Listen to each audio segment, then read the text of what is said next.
ایران آج ایک بہت اہم دوراہے پہ کھڑا ہے۔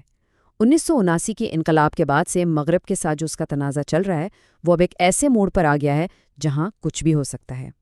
کئی سالوں کی پابندیاں، حملے اور ایک ناکام جوہری ڈیل کے بعد اب اصل سوال یہ ہے کہ بھئی آگے کیا ہوگا؟ تو سب سے بڑا سوال یہی بنتا ہے کہ ایران کا مستقبل آخر ہے کیا؟ کیا موجودہ حکومت گر جائے گی، یا یہ پابندیوں کے دباؤ میں ایسے ہی چلتی رہے گی، یا پھر کوئی نئی ڈیل اس سے پہلے سے بھی زیادہ طاقتور بنا دے گی؟ چلیں انہی امکانات کو ذرا کھول کر دیکھتے ہیں۔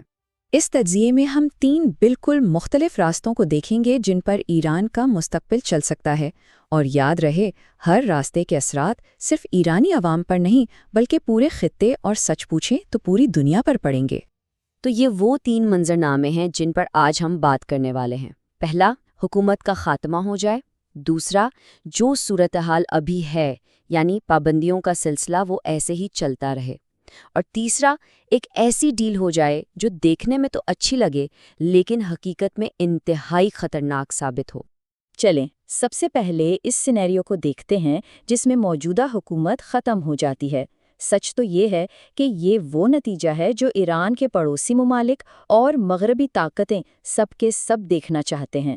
ذرا اس پر غور کیجیے۔ ایک لیک ہوئے پول سے یہ بات سامنے آئی کہ 92% ایرانی عوام اپنی حکومت سے شدید ناخوش ہیں۔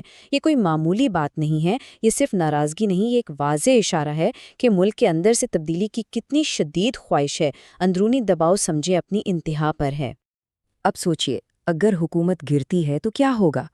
عرب ممالک، اسرائیل اور امریکہ کے مطابق اس سے خطے میں امن کی ایک نئی لہر آ سکتی ہے۔ پراکسی جنگیں ختم ہوں گی، ہتھیار بنانے کی دوڑ رک جائے گی، اور سب سے بڑھ کر ایرانی عوام کو اپنی مرضی کی حکومت چننے کا موقع ملے گا۔ لیکن سوال یہ ہے کہ کیا حکومت کا خاتمہ واقعی اتنا آسان ہے؟ بہت سے ماہرین کا خیال ہے کہ اس سے زیادہ امکان دوسرے منظرنامے کا ہے، یعنی ایک تعطل کی کیفیت جہاں کچھ بھی نہیں بدلتا۔ تو زیادہ تر تجزیہ کاروں کے مطابق سب سے زیادہ امکان اسی بات کا ہے کہ حکومت تو جیسے تیسے قائم رہے گی، لیکن اس پر عالمی پابندیوں کا جو شدید معاشی دباؤ ہے وہ بھی برقرار رہے گا۔ یہ ایک ایسی کیفیت ہے جو نہ ختم ہونے والی لگتی ہے۔ اور اس صورتحال کی سب سے تکلیف دہ حقیقت یہ ہے کہ حکمران طبقہ تو کسی نہ کسی طرح خود کو بچا لے گا، لیکن اس کی قیمت عام ایرانی شہریوں کو چکانی پڑے گی، جن کی معاشی زندگی مکمل طور پر تباہ ہو جائے گی، اور اس کا سب سے برا اثر ان اقلیتوں پر پڑے گا جو پہلے ہی مشکلات کا شکار ہیں۔ اور اب آتے ہیں تیسرے اور آخری منظرنامے پر، اور اس تجزیے کے مطابق شاید سب سے خطرناک راستے پر۔ دیکھیں، اصل خطرہ یہ ہے کہ اگر حکومت میں کوئی بنیادی تبدیلی لائے بغیر پابندیاں ہٹا دی جاتی ہیں تو یہ خطے اور خود ایرانی عوام کے لیے انتہائی تباہ کن ثابت ہو سکتا ہے۔ یہ بظاہر تو ایک مثبت قدم لگے گا، لیکن اس کے پیچھے چھپے ہوئے نتائج بہت سنگین ہو سکتے ہیں۔ سوچئے، اگر کوئی ڈیل ہو گئی تو ایران کی حکومت کے ہاتھ اربوں ڈالر لگ جائیں گے، لیکن یہ پیسہ جائے گا کہاں؟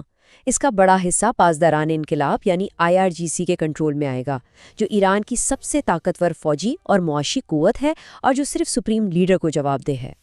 اور یہ پیسہ خرچ کہاں ہوگا؟ IRGC اسے اپنی فضائی اور بحری طاقت بڑھانے، شام، یمن اور لبنان میں اپنے پراکسی گروہوں کو مزید فنڈز دینے، اور ملک کے اندر اٹھنے والی ہر مخالف آواز کو پہلے سے زیادہ سختی سے کچلنے کے لیے استعمال کرے گی۔ اس کا خاص نشانہ اقلیتیں، خواتین اور انسانی حقوق کے کارکن بنیں گے۔ تو ایران کے اندر جو ہو رہا ہے اس سے ہٹ کر ذرا دیکھتے ہیں کہ دنیا کی بڑی طاقتیں اس کھیل میں کہاں کھڑی ہیں اور وہ کیا چاہتی ہیں۔ یہاں آ کر تصویر اور بھی پیچیدہ ہو جاتی ہے۔ ہر بڑی طاقت کا اپنا مفاد ہے۔ امریکہ حکومت تو بدلنا چاہتا ہے، لیکن اسے ڈر ہے کہ کہیں عراق جیسا حال نہ ہو جائے، یعنی ایک طاقت کا خلا پیدا ہو جائے۔ یورپ کو بس اس بات سے غرض ہے کہ تیل کی سپلائی نہ رکے۔ چین کو سستا تیل بھی چاہیے، اور امریکہ کے خلاف ایک اسٹریٹجک پارٹنر بھی۔ اور روس، اس کا تو سیدھا سیدھا حساب ہے، تنازع چلتا رہے تاکہ تیل کی قیمتیں اونچی رہیں اور اسے مالی فائدہ ہو۔ اچھا، تو اس سب میں پاکستان کہاں کھڑا ہے؟ اس تجزیے میں پاکستان کے موقف کو سمجھانے کے لیے افغانستان کی مثال دی گئی ہے۔ یہ ایک بہت گہرا موازنہ ہے جو یہ یاد دلاتا ہے کہ ماضی کی غلط پالیسیوں کے نتائج کتنے لمبے عرصے تک بھگتنے پڑتے ہیں۔ تو پاکستان کا اسٹریٹجک حساب کیا ہے؟ سوچ یہ ہے کہ ایران کی موجودہ مذہبی حکومت اس کے لیے ایک ایسی سیکولر اور قوم پرست حکومت سے زیادہ بہتر ہے جو مستقبل میں شاید بھارت کے زیادہ قریب ہو جائے۔ اسی لیے پاکستان موجودہ نظام کو ہی ترجیح دیتا ہے۔ تو ان تمام ممکنہ راستوں، اندرونی دباؤ اور عالمی طاقتوں کے پیچیدہ مفادات کے بیچ ایران کا مستقبل ایک ایسی کتاب کے کھلے صفحے کی طرح ہے جس پر ابھی کچھ لکھا نہیں گیا۔ اور اس ساری غیر یقینی صورتحال کو مزید بڑھا دیا ایک اور چیز نے، وہ یہ کہ مذاکرات کا اگلا دور شروع ہی نہیں ہو سکا کیونکہ بظاہر ایران اس میں کوئی دلچسپی نہیں دکھا رہا۔ اس تعطل نے مستقبل کو اور بھی دھندلا کر دیا ہے اور اب سب انتظار میں ہے کہ اونٹ آخر کس کروٹ بیٹھے گا۔ اور آخر میں یہ سب کچھ ہمیں واپس اسی بنیادی سوال پر لے آتا ہے، ان تمام راستوں میں سے ایران کے عام لوگوں کے لیے جن کی زندگیاں اور مستقبل داؤ پر لگے ہیں، امید کی سب سے بڑی کرن آخر کس راستے میں ہے؟